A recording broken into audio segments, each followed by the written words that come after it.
So how do you go about fattening up your snare drum and getting it to snap more and crack more?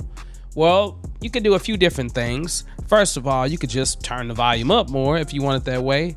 But there is a secret that I have learned that many of you may even came across of, and that's being able to duplicate that track and being able to tweak it a little different than the original track. So on this snare part, let's listen to that.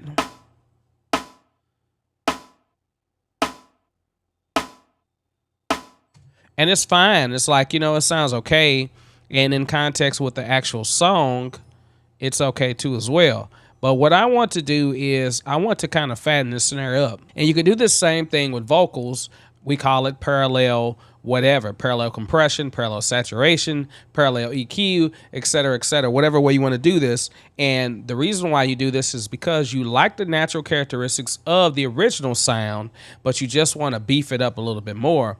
And so that way we don't have any phasing or anything that goes on. We can kind of tweak this thing a little different. So in order to get this snare drum part or this snare MIDI data to transfer to another track, what I did was, first off, I did a freeze. So if you click on the freeze button right here, you can just click freeze and it will freeze that track momentarily. And then what you can do is actually take that track and you can just copy it to a new track. What I did was I just created a new track and then I just copied the snare audio down.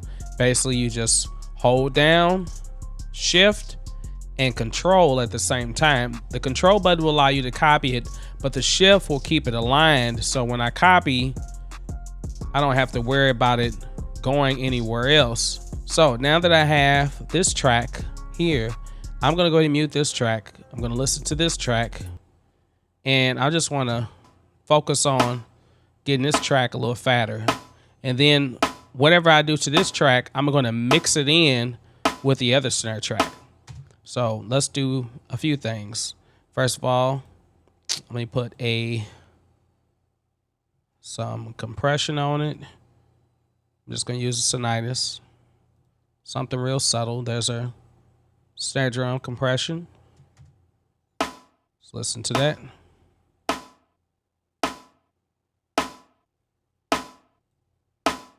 Okay. All right, let's go ahead and let's add some EQ, maybe. All right, so we can let's do the Sonitis EQ. All right. Now my snares, depending on what kind of snare you really want, if you want something to crack more, then you're gonna boost more of the high mids and highs. But if you want something that has more body, more oomph to it, you're definitely gonna bring up that low end. You need that low end. Okay, what I'm gonna do is I'm gonna put a high shelf on my 5. So when I boost it, it's just gonna boost it ever so slightly. Okay, and I might want a little, some type of low mids, not much. Let's listen, find a good sweet spot.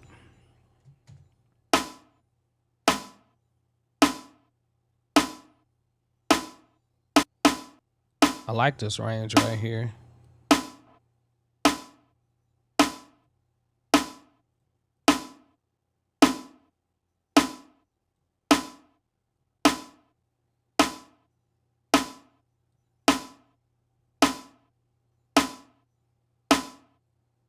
Okay.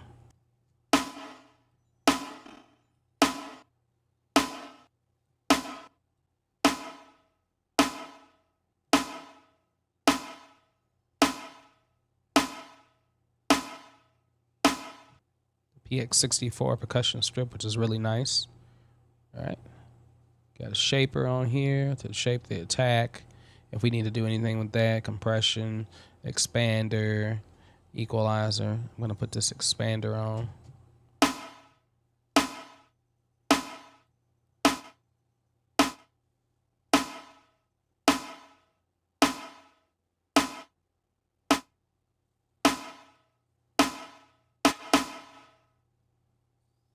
Add another compression.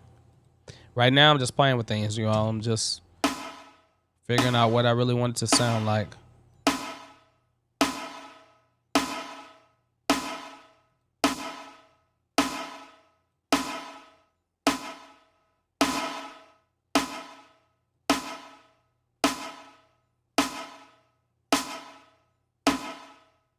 I want it more darker. Transient tails. So this is a cool feature on here. Brightens and darkens the thickness of the transients, and this is transient tails. So you can really do some things with this. Then I can add saturation coming in, and I add some saturation coming out too as well.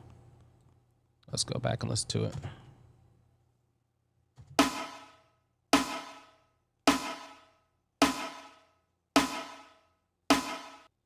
Bypass.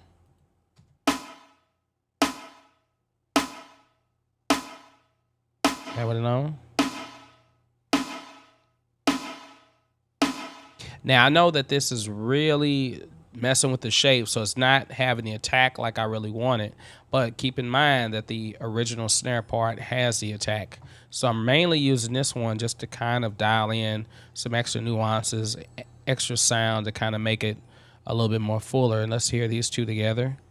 All right, and then I can bring this one down. This is without that. Okay, let's do a loop right here. Okay.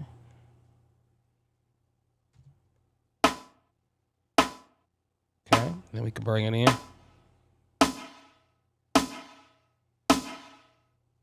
We'll listen to it in context.